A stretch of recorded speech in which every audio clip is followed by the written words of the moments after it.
Hello everyone, I'm back at last. I ended up taking a much longer break than I thought I would, as Peter and I started a new business last year, and we just needed to focus on that a bit more for a while. In case you don't already know and might be interested, our new business is to help anyone who wants to start a podcast get started. There's so much more to podcasting than just pressing record, which I found out myself when I began looking into starting Scottish Murders. I just wanted one person to tell me what I needed, what equipment, which hosting platform, how best to record, how to edit, and the list goes on and on. I never did find that one person to help me, and I just wanted to be that person for someone else who wanted to start a podcast, but was maybe overwhelmed by either the amount of information out there or just didn't know where to start.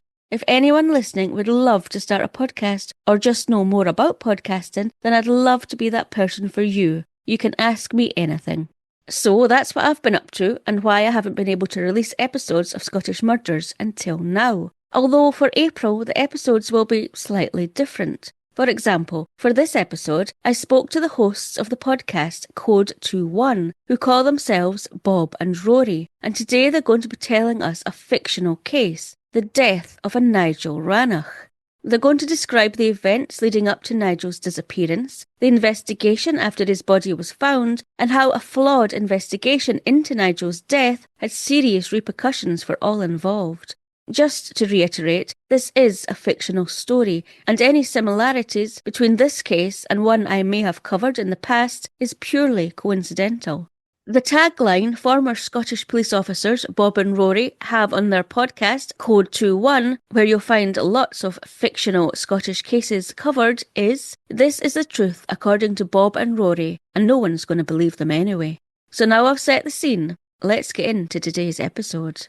So, welcome to the podcast, Bob and Rory. Hello, thank you very much. Hello. You all right, Bob? Are you there? I'm good. I'm here. We're not actually in the same room, which is a blessing. Yeah, it's nice for me too. I'm in another country. I'm in a strange foreign land. Yes, I think the three of us are Scottish, and I'm the only one that's in Scotland. Am I right? Yeah. At the moment. True, Scott. Anyway, we were saying earlier, we're in the company of greatness in terms of podcasts with Don. We are humbled. Mm-hmm. Yep, professional, I think is a word we can use, unlike us. I love your podcast. Stop putting it down. I love it. And anyway, you've kind of mentioned this. You're going to be on the TV. That's thanks to you, Don. I'm going to be on the telly, kind of. Yay. Kind of, but it's weird. Rory's face is... No, it's going to be awkward.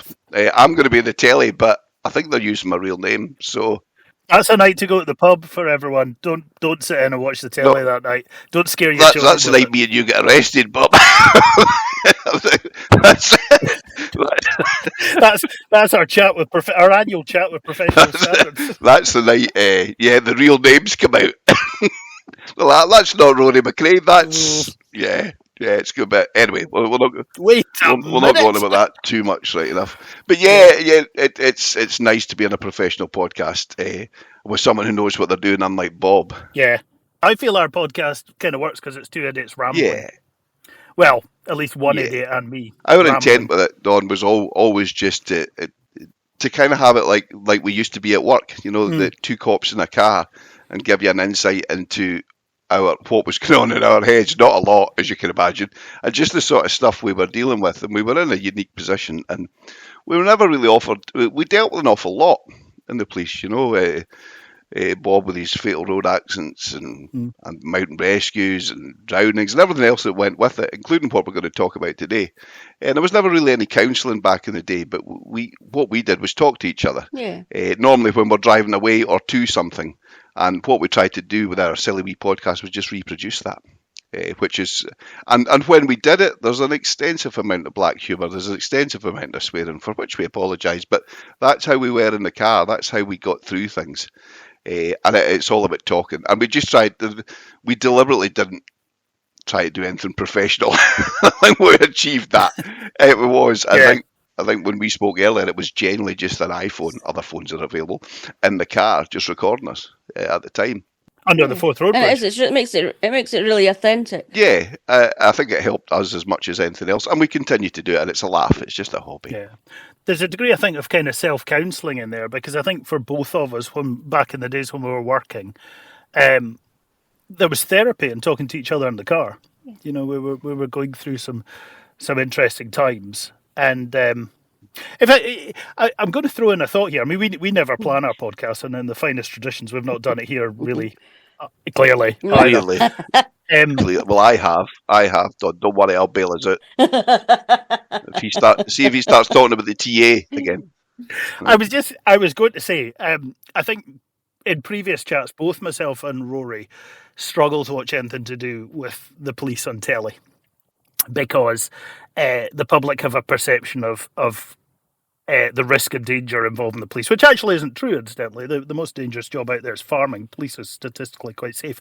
But the reason I mention it is, for me, the interesting stuff that went on in the police was the banter. It was the stuff that went on in the background, the shift dynamics. Usually who was having an affair with who else. Steady. One of the things I like about what we talk about, danger, is we talk about the stuff we would have talked about in the car as cops. Well, you know, we stopped in a lay-by and we're eating jelly babies. And I think part of the fun of that is, it just is different from the normal take on the police. So, yeah, and I enjoy it. It's quite therapeutic. It is good, and we get away with it. But how much longer are we going to get away with it? Who knows? All right, then. Okay, so we know a little bit about you now and the podcast and what it's all about. But can you tell us a little bit about what this episode is about? What we're going to try and talk about in this episode? Can I just start by saying it's fiction? It's absolutely 100% fiction. It's the truth according to Bob and Rory, and no one believes us anyway, in the words of Jimmy Harris. What this is about, everything we talk about is based loosely, in inverted commas, on our experiences within the police. Some are closer to reality than others. We will not use real names, I don't think. Locations and stuff like that, it's going to be difficult, but we'll speak about it. It's going to be the case of Nigel Rannoch, who went missing in... And Piglet. It's a story that we call Where's Piglet? So... yeah, and that as Piglet is, it's not Christopher Robin. It's Nigel that's lost Piglet, and I made a vow to Nigel, though he wasn't able to hear me at the time, that I would reunite him with Piglet, and it's a promise that I've not fulfilled to this day, and it's a case that kind of sits with me and Bob, and one that we've certainly talked about a lot over the years since it happened and coming out of the police. Isn't that right, Bob? Yeah, it's one we ponder and I guess kind of worry about. And there's not many of those. Most of what we talk about is quite light-hearted. We never took anything that seriously, which I'm not going to try and butter him up a bit here, but it's one of the pleasures of working with Rory, and God knows there's few enough of them. Zero pleasure working with you. One of the... Yeah, on you go. was that it was quite fun. Yeah. I mean, I mainly followed him around out of a sense of morbid curiosity, but this is one that has stuck with us, and we've talked about it a lot over the years, and it's unusual in the sense most of what we talk about is lighthearted and fun. This one actually is quite serious, and I guess we would kind of like your listeners to maybe cast their thoughts. They could maybe email you what they think. Where is Piglet? And we would be interested to know. What's interesting, me and Bob get along well with each other. We have done for years. We don't disagree about very much. Our train of thought's normally the same with each other, and that's good. We bounce off each other. And, we disagreed about this one for various reasons, and to this day we have differing opinions on it. I always start this case by saying I believe that Nigel Rannoch took his own life. Bob wouldn't start that story that way, would you, Bob? I don't disagree. I just don't know. But if you're right with that, and I'm not saying you're wrong, he might have, but I don't think he's alone. Yes, and the retelling of this story for me is about how it was not, the inquiry into it was not completed correctly, and that became personal for me because Rory's name was in the bottom of that report, and that's something you have to acknowledge and deal with as a cop, especially if you have questions about it. Whereas Bob, I think, was more of the opinion that it could have been a more sinister outcome, or how Nigel met his end. was more sinister. And the truth of the matter is we don't know, but you've got two police officers, both of whom are at the scene, both of whom were involved in it, and both have differing opinions. So you can see how difficult it is, not just for the police, but for any court or anything else, that people will have different opinions on it. But what is beyond question is that this case wasn't inquired into properly, and I stand by that today. Agreed, Bob? Yeah. I think as well, it's worth saying we're sitting here with between us over 40 years service, albeit Rory didn't do very much in that time, Busier as far than as you. I could see, but 40 years service. Yeah. And also, there are very, very few mysteries in the police. I think the public look at it and you watch police documentaries and dramas and you see in a Scandi noir type style, this emotionally damaged cop going in and solving some horrific mystery. It's almost never, ever true. Even with murders where the police go on TV and ask for assistance and all that, they probably know who it is. They're just, wanting to dot every I and cross every T before it goes to court and have the evidence to back up what they already know. Quite often with murders, the police know who it is before it's even happened. Yeah. But this one, I think, is genuinely unusual because we don't know. No. It is a real mystery to us. I was going to say the majority of murders I dealt with, but that's not true. The reality of the police is when you're in uniform as a constable, you don't deal with that many murders. You may be first responding to a few.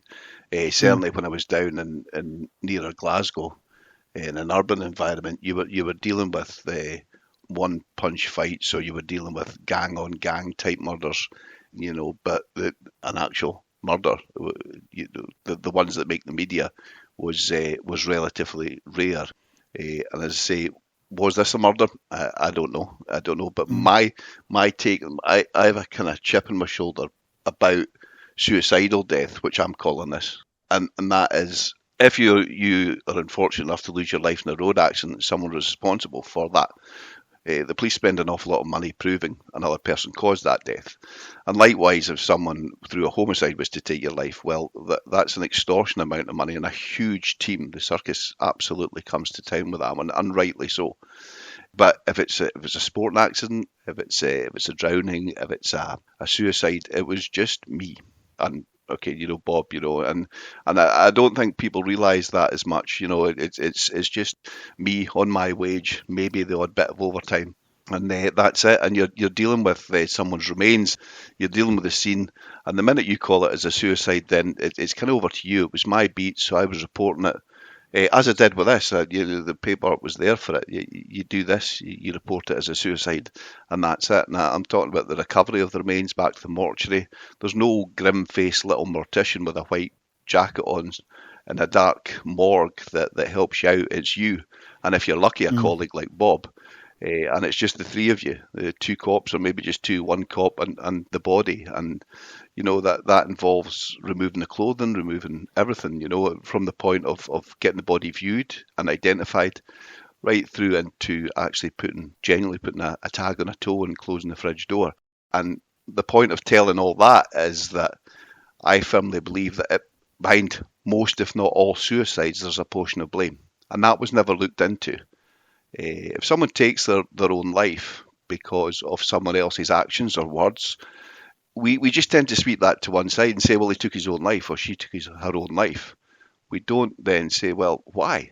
If someone had talked them into it, and I know there was recently a prosecution where on the media where these websites that are talking young kids into taking their own lives, and that's great, that's a start. But, if you're talking someone into putting a knife into their hand or a noose around their neck, what's the difference between holding that knife? That's extreme, and putting it into someone, So I think I had too much time in my hands around suicidal death up on Beat 28 where I used to work. And these thoughts come into your head. And that's a lot of this story for me, Was Nigel's death fully investigated, For me, I don't disagree with anything Rory said there, but I want to chip in because I feel that there's something within the airline industry called planned continuity bias, which is where when a pilot sort of makes, let's say, the decision to land and conditions start to deteriorate, let's say it starts to get foggy or windy, they continue with the original decision to land. And there's ways the aviation industry kind of gets around that. I don't think there's any equivalent of that in the police. Once someone has made the call that something is a suicide, it's really, really hard to go back from that. And I think the police suffer from planned continuity bias with everything. Once they've decided they have a suspect, they'll stick with that suspect. They're not kind of open to new ideas, I think. I mean, that's my taking it from investigations I've seen, but I've only kind of sat on the fringes of and only really been directly involved in a few murder investigations because my career is quite similar to Rory's from that point of view. Yeah, just to close that one, Bob, they don't know how to say the word sorry. They don't know how to say, I'm talking about the police here, they don't know how to say the word sorry to families or whatever and say, we got this wrong. We got it wrong, hands up. And all they do is say, oh, it wasn't me, it was this DCI from years ago. Well, he's long retired. There's no responsibility. There's no, that's, anyway. Why do you think they can't say sorry? What do you think is behind that? What's the reasoning?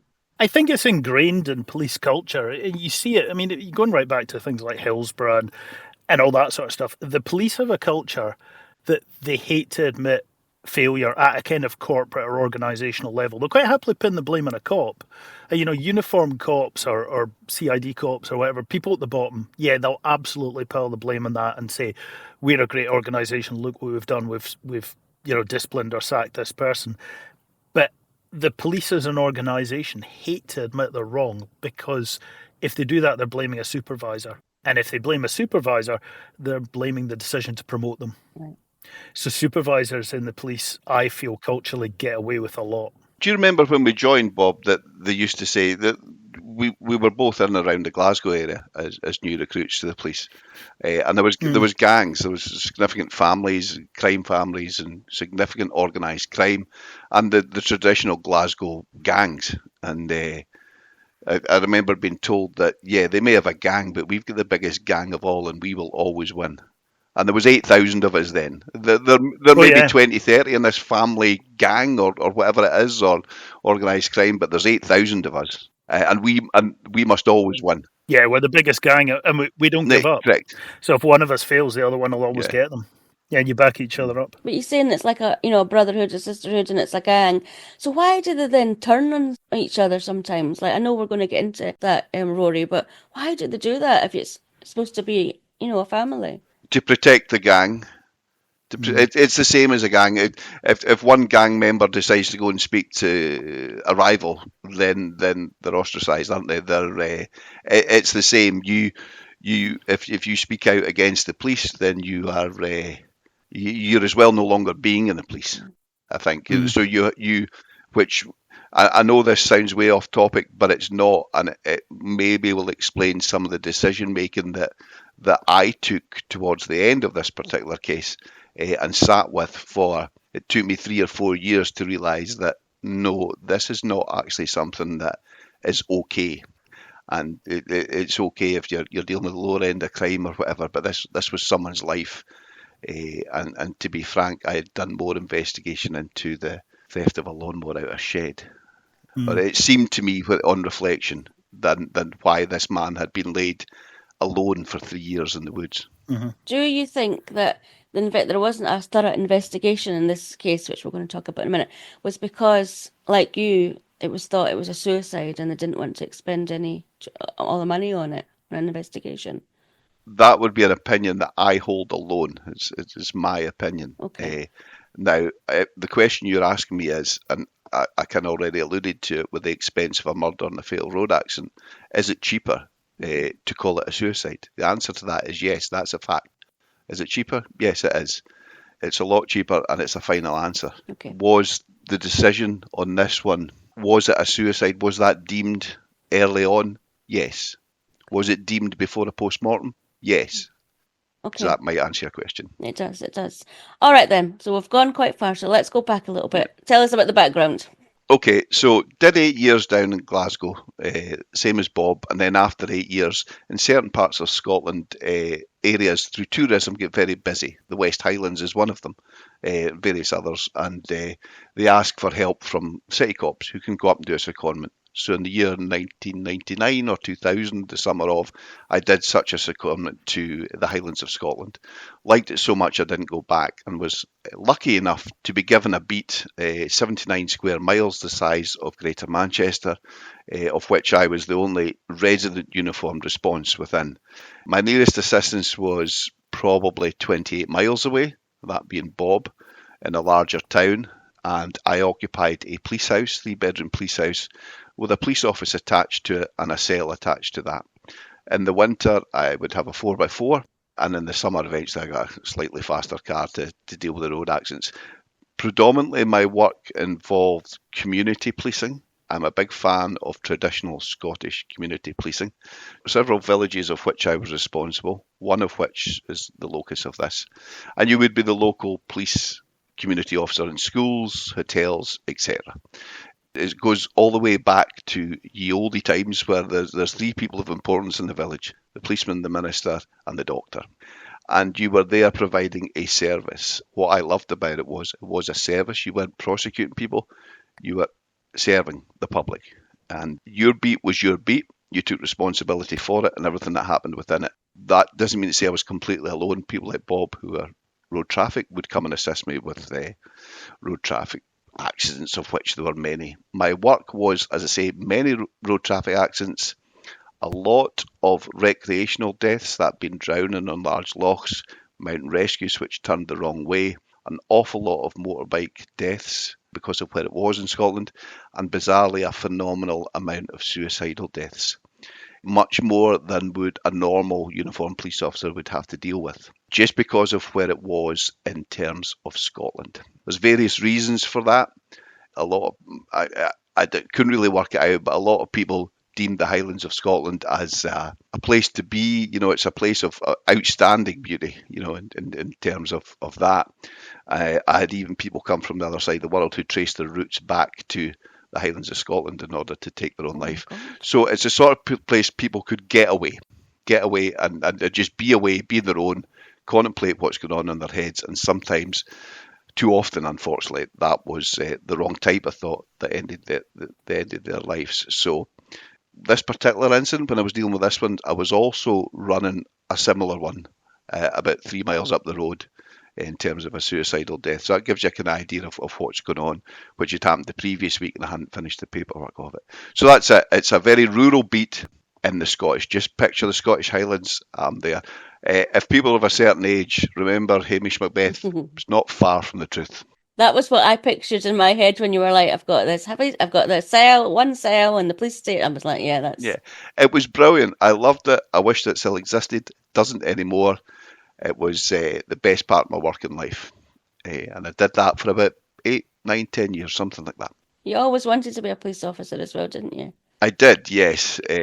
So it's quite like that if Hamish Macbeth was an angry gorilla with Tourette's. It was all going so well.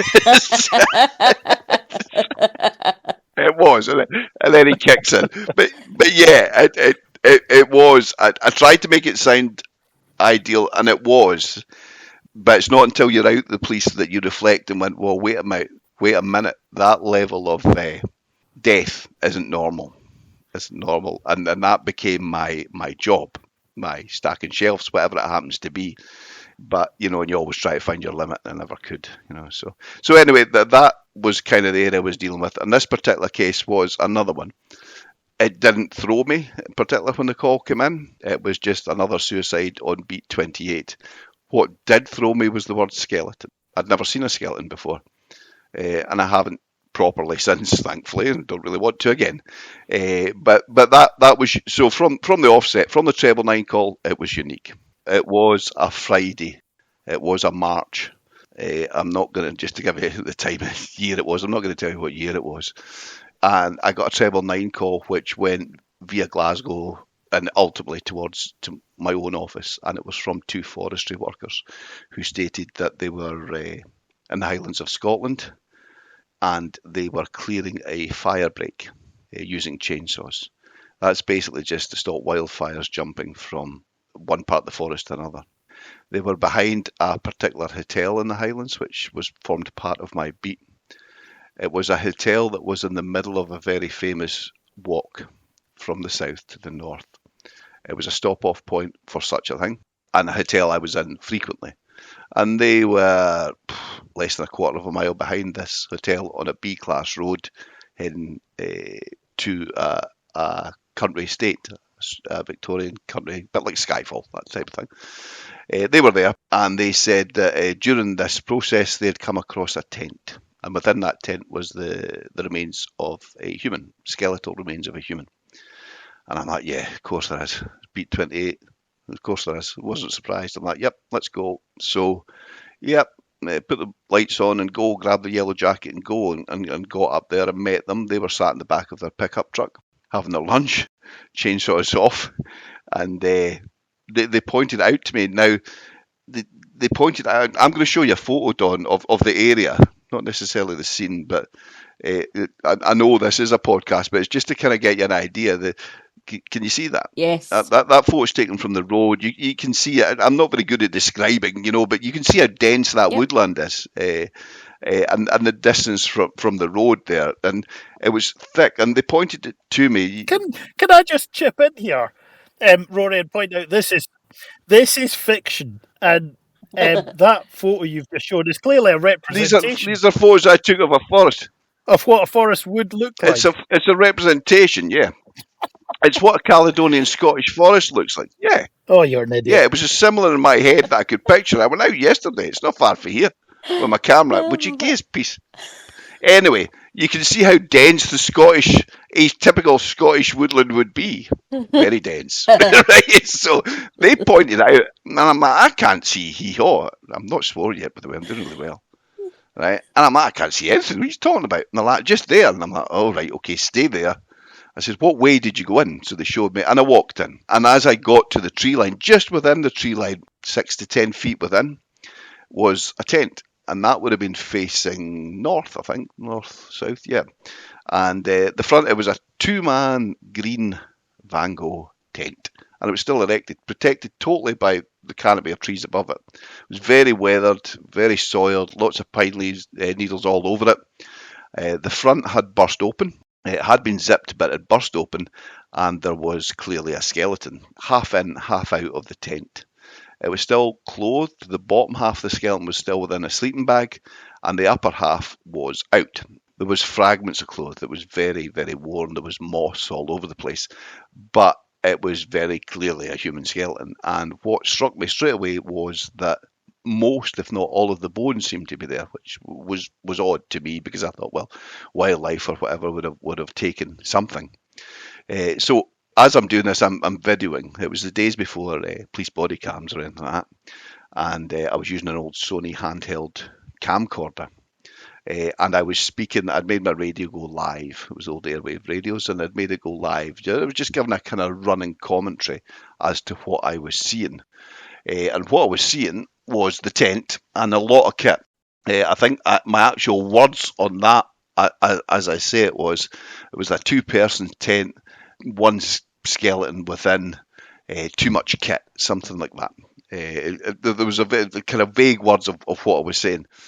Came out quite satisfied that it was a human, and that human shouldn't have been there, and came back to the roadside and called in my supervisors and scenes of crime. And the scenes of crime officer came up from, they were probably 30 to 40 minutes away, if not an hour.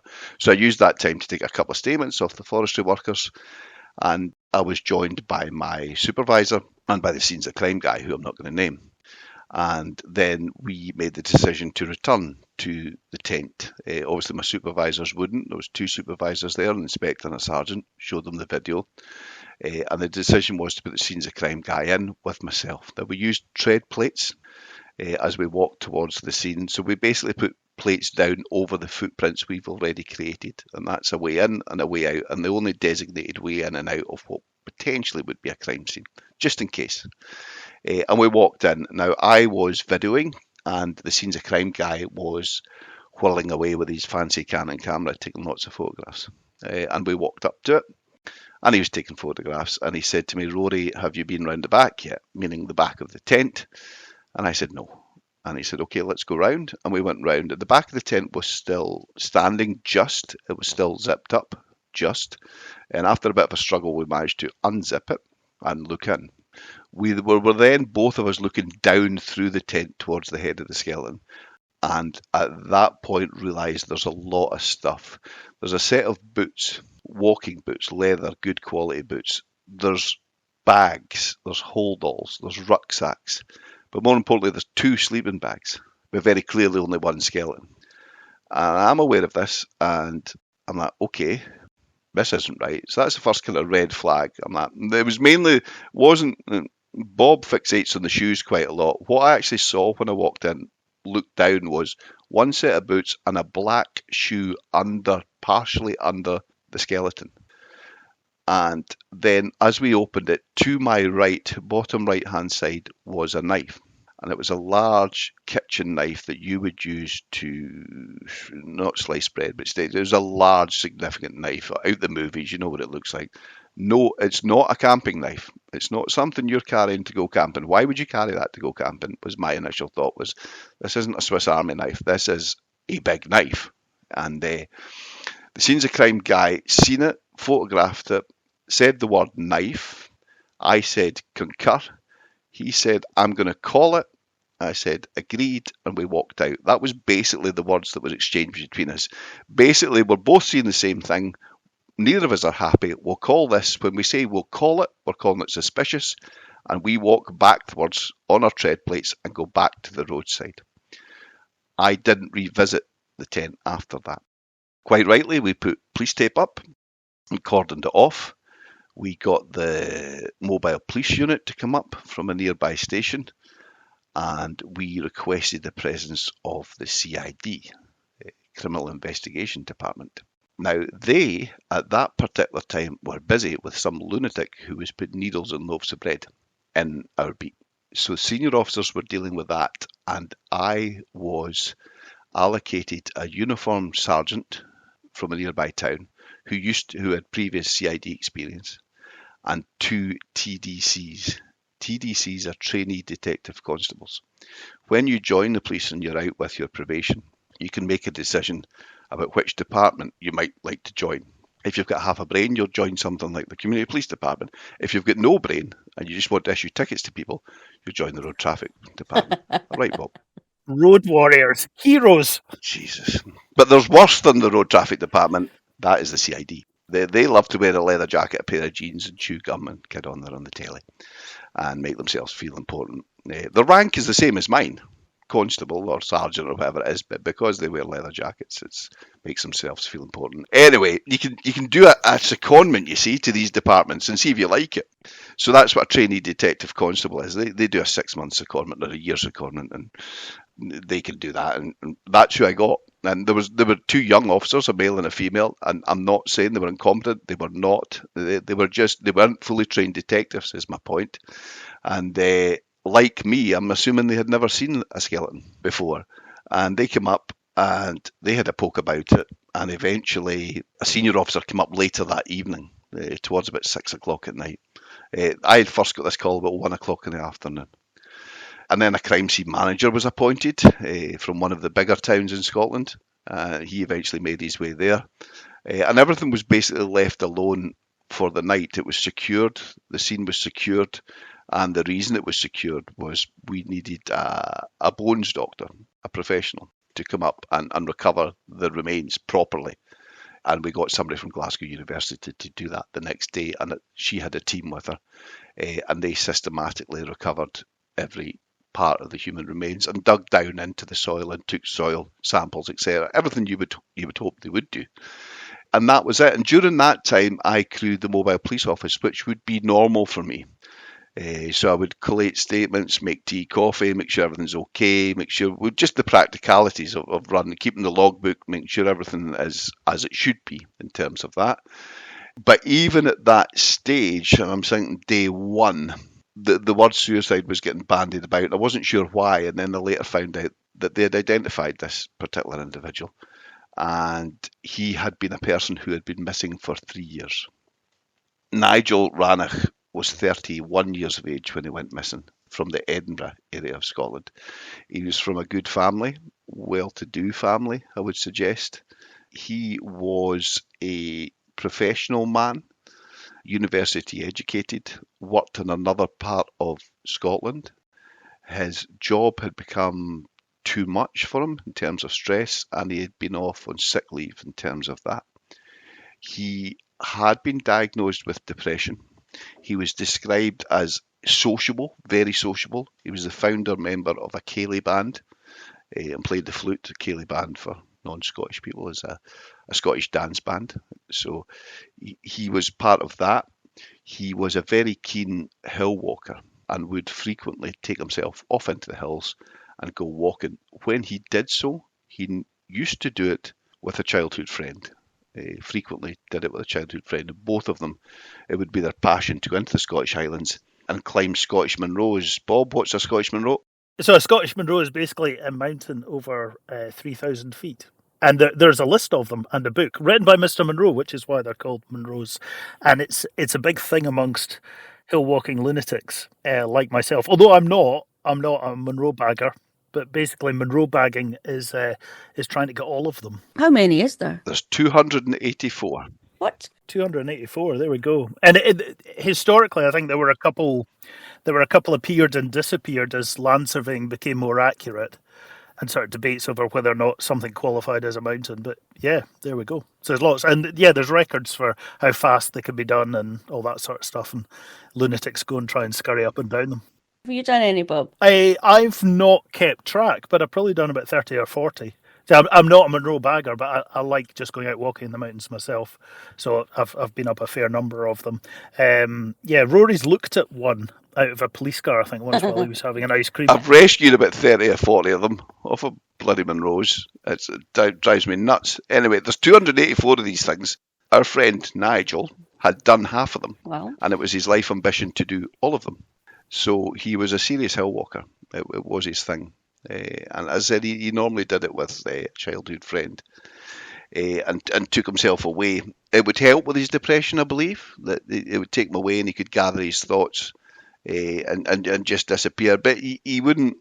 He would tell his family when he was leaving, and you know he would reappear again. On this occasion, he left the family home. He had left his workplace in another part of Scotland, come home. He'd been to a wedding the weekend before, was described as very sociable and great form.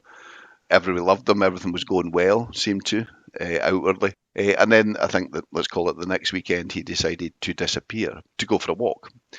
On that occasion, he left his passport and his mobile phone at home. He went into his vehicle and he drove to the centre of Edinburgh to a camping outlet shop. And he withdrew £500 from an ATM and he purchased a sleeping bag, a new sleeping bag. So just the one. I was going to ask that. I always wanted to know what he'd actually bought. So that's all he bought, was a sleeping bag. That's all he bought. Okay. Yeah, that's all he bought. All that I know of, anyway. He bought with the £500. There was change from that, of which we recovered, I believe. And he bought a new sleeping bag, and he disappeared towards the Scottish Highlands, as far as we know, and was never seen again for 3 years. There was a campaign by his family to find him, naturally. That was led by the then Lothian and Borders police in Edinburgh, as you would expect. The family, the police, whoever, somebody must have had some sort of influence because his case was highlighted in a programme, the BBC documentary called Missing, chaired by Sally Magnuson, probably about a year, 6 months to a year after him going missing. And that was put out on national TV. And he was wearing a very distinctive jumper, a hand-knitted woolen jumper. You couldn't miss it if you'd seen it, really. So it was thought that was a good picture for the flyer, and the flyers went out. And as a result of the flyers and the television programme, there was a lead, if you like, for want of a better phrase, came in from the east coast of Scotland, from somebody in a campsite who said they may have seen him. So for a short period of time, that was very focused in that area of Scotland looking for him, which is miles and miles away from my beat. I was certainly not made aware of this missing person. I wasn't given any task over that 3-year period to go out and look for him. There was no indication that he may be here. The next clue as to where he might be was that his vehicle was recovered in a town at the end of this walk. So it starts in Glasgow and it ends in a town in the west coast of Scotland. It's about, Bob, help me out, how long is that walk? 74 miles? No, it's 96.1 miles from where it is in the south all the way up to the top. And at this point, you're probably about 45 miles from the top. So you're close to its midpoint. Okay. I'm not going to talk about it too much because I know Bob is in that particular walk. So yeah, his car was found at the top of that walk, so 96 miles away from the central belt. That again was out with my beat area and force area. That then was Northern Constabulary's area. So they then led the search in terms of mountain rescue and doing a physical search outwards from the car. If you find a car in that town, he could be in any one of any hills or any part of that town. It attracts people to that area for that very reason, recreation and walking. So needle in the haystack, really, to be honest. If he'd not been found in 3 years, he's not obviously going to be found. So that was probably year one. The car was eventually recovered. I believe it was eventually sold at auction, given to the family and sold on at auction. And 3 years passed until I got a 999 call one March. And I've already told you what happened there. So that's basically him. Now, that's about all I knew. He had been a bit depressed in the past. I subsequently found out he had actually threatened to take his own life in the past to his family. Right. He was, I'll reiterate, he was a sociable man, and he's described as being afraid of being alone. So these things are pertinent. So we kind of moved on, and the machine kicks in, and we do what we have to do. Now, once the bones doctor, so we'll take you back to the scene now. So once the bones doctor's finished her gruesome work and recovered poor Nigel, and his remains were taken to the nearest town's mortuary, it was then over to the CID to complete the investigation. So was that you out of it at this time then? No, I'm still crewing the mobile office. I would always be there. It's my beat. It's an incident in my beat. I would never not be there. I'm helping with the productions, etc. Now, productions is just basically can be anything at all, from the shoes he's wearing to the tent itself, and they should be systematically recovered, because at this death, this incident came out as a suspicious death. That's the first words that came out on the call. It was my call sign: can you attend a suspicious death? Now, it will remain a suspicious death until you can prove otherwise. So to that end, everything should be systematically recovered from the scene, because you don't know what's important at that stage. So obviously I'm not involved in that. The CID do it. There was a lot of stuff we had to clear. There was chainsaws getting used to cut trees down to get in and about this, so we could make sure that we seen, photographed, and recovered everything. And that seemed, from the outside, as I'm sitting in my little camper van police office thing, thinking, yep, this is going well.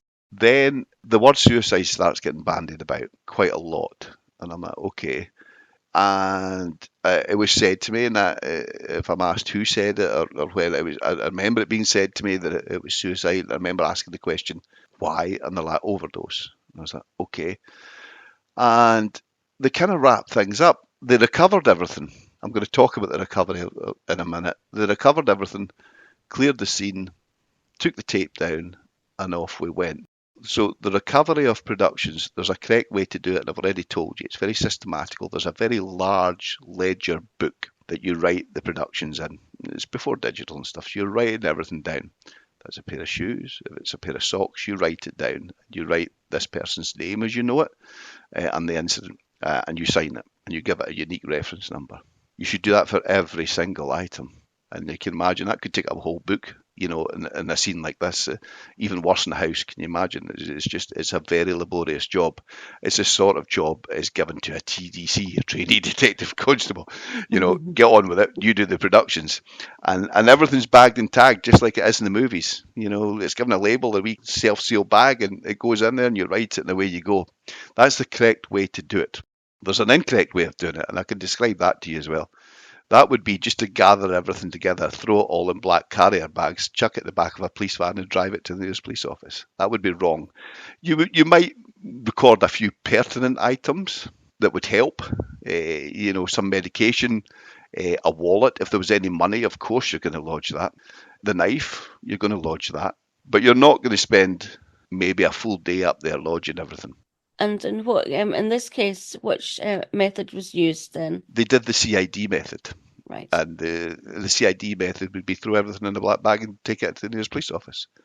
With the words, "It's a suicide, Rory, crack on, it's yours." So when you say that they started mentioning suicide and it was an overdose, so what made them think that? Was there empty tablet boxes? Or? It's very difficult to say it, and the reason I'm saying it like this is to give you a kind of insight into what I was privy to. So the questions you're asking are the questions I'm asking. Okay, good. Right. Okay. So there. This is just exactly as it happened, and it was like, right, off you go. Sure beat, son. Crack on. I was about to call myself my real name there. Crack on, Rory. And it's a suicide. Write it as such. I'm like, right. Now that's okay, but as you just asked, I don't need to prove to myself that it's a suicide. I need to prove not only to myself but to a court of law. I need to prove to the court that this is a suicidal, non-suspicious death. And only then, once the Procurator Fiscal is happy, can the body be released to the family for burial. Oh, I didn't know that was the process. I thought it was just your decision. No, absolutely not. We work for the Procurator Fiscal. Someone once said, if you think of us as journalists and the PF as the editor, and you're reporting the story to him and he decides, so basically that's what you do. You collate enough evidence to say, I think it's a suicide and this is why. And do you agree, Mr. Fiscal? He says yes, and the body gets released for burial. That's the goal at that. That's my goal at that point. But I'm in trouble because all I know is that I've got a man missing for 3 years. Okay, he may have been sad or depressed in the past. Yes, there's some medication with it. I don't really know what that medication is at this stage. I'm going to have to find out. So that report has to be in kind of for the next lawful day. So I'm under time pressure now at this point. Bit of a panic. I could see it coming. It wasn't a shock to me. I could see it. I could see the from the point of the doctor being there checking the bones. I could see it de-escalating. Okay, we've identified him. They identified him, by the way, through his driving license and the jumper he was wearing. He was identified very quickly. So that was fine. And his family were informed, and that was good. And yeah, okay, but then it was a case of, right, we're away, you're on your own, which, like I said to you earlier, you're on your own. And you're like, well, where am I going with this? And I returned to my own office and was able to speak to an officer who I'm going to call Jackie. She was a Flo, so that's a family liaison officer. And she worked for Lothian and Borders Police. And when Nigel went missing, she was allocated the family as a family liaison officer, as a go-between with the police and keep them informed of what was happening. Now, she is one of the stars of this story, as far as I'm concerned, in that she'd been working with the family for 3 years. So she was able, over the phone, to give me a very detailed antecedents of Nigel, of who he was, what he was, everything I've told you about his Ceilidh band, his sociable, his depression, his work. She was able to give me that, a good paragraph on that. And then the history of him going missing. And between us, we sat and we wrote a report that certainly indicated that this was a man who had suicidal thoughts, who had in the past taken himself away to be alone and contemplate life. And it had clearly become too much for him. And we had some medication. I was shown it. I can't remember it off the top of my head, but did the old Google thing and said, yeah, you take enough of that, that's going to kill you. So job done. There was no suicide note. However, there was a filofax. I don't know if you're old enough to remember what a filofax was. Yes, I remember. Yeah. Long before phones and stuff. And there was an allegation that there may have been a note within that. However, it was too soiled and contaminated to even be read. So basically, I had a man with depression, gone missing, overdosed on medication. That was it. That's kind of it. And that was accepted. And I put, as a reporting officer, that is the report that went to the court. And based on that, his death was deemed as a suicide. And I kind of packed up my bags and went back to dealing with a hanging that I was dealing with just up the road. So you can understand. I'm the only reason I'm saying that is to give you an indication of it's a job. And you're like, right, okay, I've maybe got this to do with this family and this to do with that family, and okay, get it done and away. At that stage, my priority was to get the case in. Was I thinking about what I seen when I walked towards the tent? Not really. That didn't come till later. I was just too busy for one person, I would suggest. Okay. That had I not been alone in terms of reporting or feel the burden to do it alone, then maybe it would have, someone could have pulled you back. Well, wait a minute, have you watched the video? Yeah. No, never watched it again. I don't even know what it is to this day. I just cracked on and did what I always did and completed the report. It was what I was good at. It was what I was recognised for it. It wasn't new to me. It was just, it was the norm. And that was it. But the postmortem wasn't done yet. How are you able to make a decision on, or send your paperwork to the procurator fiscal and him able to make a decision without having seen the postmortem results? Don, you are right, and my retelling of this story jumps about a bit. Within a week, okay, a week to 10 days, the postmortem was due to take place. And I was tasked by a senior officer from the CID with going to that postmortem, which was to take place in Glasgow, which is about 100 miles away from my beat. My sergeant at the time said, no, I need Rory to police his beat. Can someone, such as a TDC, not go down and do this? Because, let's be honest, there's not going to be too much involved in it. And there was an email exchange between my sergeant and that senior officer in the CID, a fictional email, of course, of which I would have been fictionally CC'd into. And that basically said, it quoted the sergeant's name from the senior officer and said, listen, this is a relatively uncomplicated, straightforward, non-suspicious death. Just send Rory down there and treat it as such. Okay. This is pre-postmortem, non-suspicious death. So Rory jumps in his car and goes to Glasgow. His sergeant's fuming because his beat is now having to be covered by Bob, who's frankly competent. And then gets to Glasgow, and I'm met by the pathologist. And I hope you never have to be in such a god-awful place, but it's a little bit like the telly. There's screens. It was before there was screens. I believe there's TV screens now. There's just windows that look into this absolute horror show. And it's a busy place, is Glasgow mortuary, and it's not somewhere you want to hang about. So my particular case was happening amongst other cases that were happening. And the pathologist had a box of bones, and he said, is this it? And I'm like, yeah.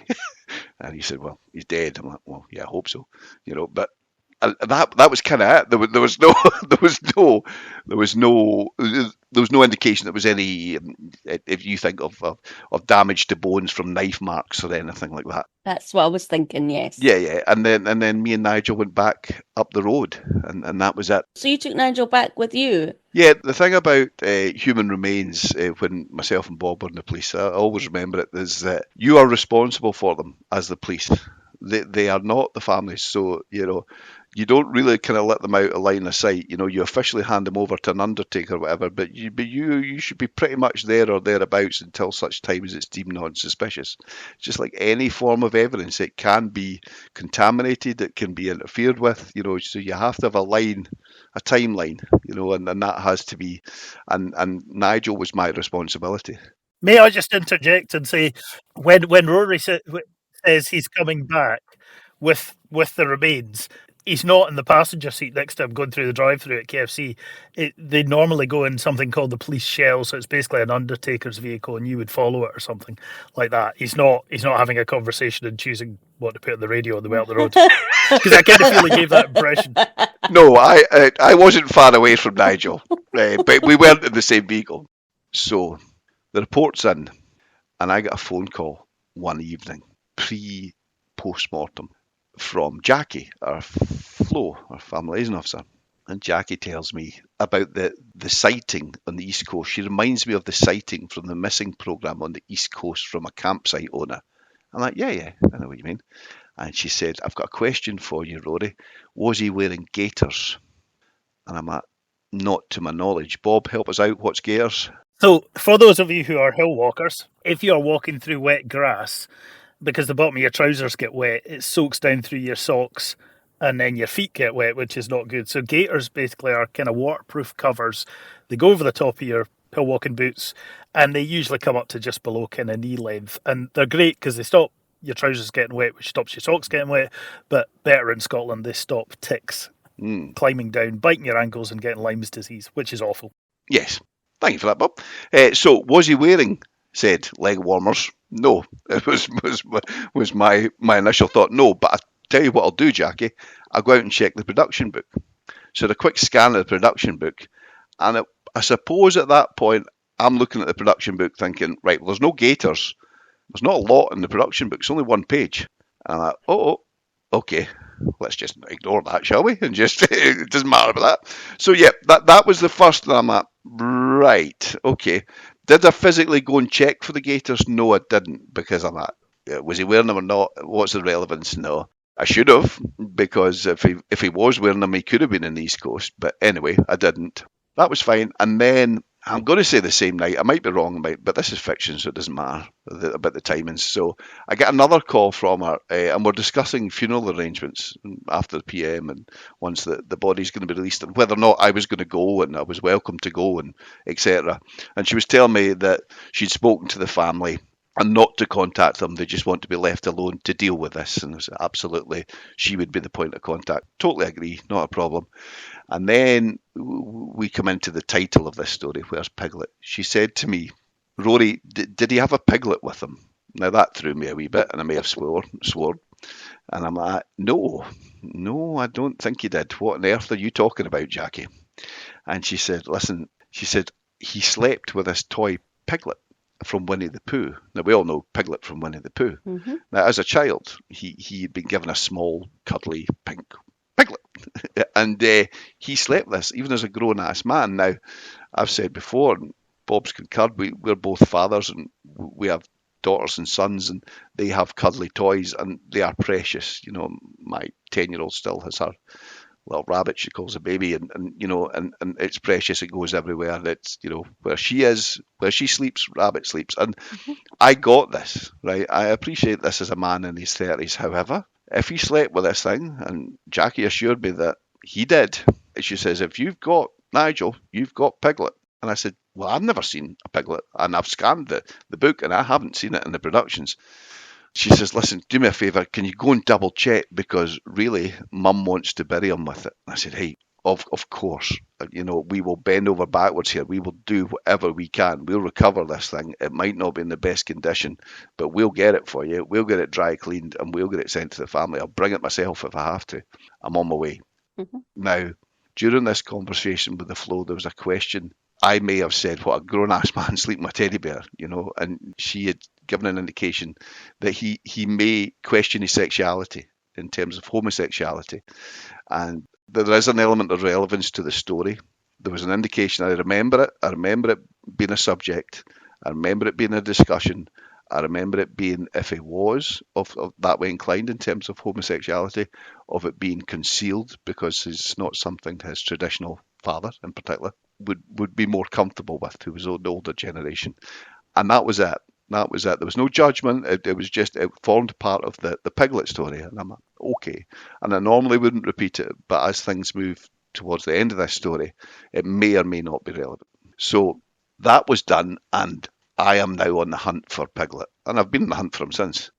And that is the end of part 1. But there is so much more still to cover in this story. Here's a teaser of what's still to come. And I said, this is the story. I want you to go and look for this Piglet. It's not going to be a nice job. There's a sleeping bag that somebody's died in and been laid in for 3 years. So we're going to get the suits on, the gloves on, and just like a telly. Straight away, you've got to be joking. You've told me this is someone who's walking this long distance route. Well, they didn't do it with all this stuff, and there's literally like 8, 9, 10 bags of big black bags full of stuff. And I'm saying things like, look, this is wrong. Why have you got 2 sleeping bags here when you're saying you've only got one person? I was getting progressively angrier that the CID had done this. They've just cut corners with this. I know this is me trying to justify my own actions, but at this stage, I wasn't looking out for a mystery here. I was just helping find Piglet. But I did kind of look at them and think, well, okay, it's 2 sleeping bags. That's 2 people's boots. You know, why have 2 pairs of boots? Things become apparent to me. I find a toilet bag with a load of medication on it, and at that point, my anger's probably up now and on a level with Bob's. Because if you're telling me that this is a suicidal death and these are the 2 bits of medicine that you've given me to prove this suicidal death, and I open a black bag and there's a toilet bag with a, excuse my French, a shit ton of medication in it that's not been listed, I'm like, what the hell is this? We were just like, where's the knife? They've listed a knife, but there's no knife. What have they done with it? I believe Bob then finds a noose. It's not in the production book. The noose is one thing, but the fact that it's not lodged and the medication is making me angry. And I am convinced, I would blame money on the fact that this curly toy is going to be in here, because if Nigel slept with him, where was he sleeping? In the bag. Clues in the name, it's a bag, it's going to be in it. Turns it out, and there's no Piglet. But what did fall out was a condom. It was used, there was still semen within it, and it was still liquid. This was an oh fuck moment. If the narrative was that this car is at the north end of the way and he's walked south, and you're saying to me, Rory, well, hang on, this guy's very distinctive, he's been in the TV documentary, how's he not been seen? Join us next week for part 2.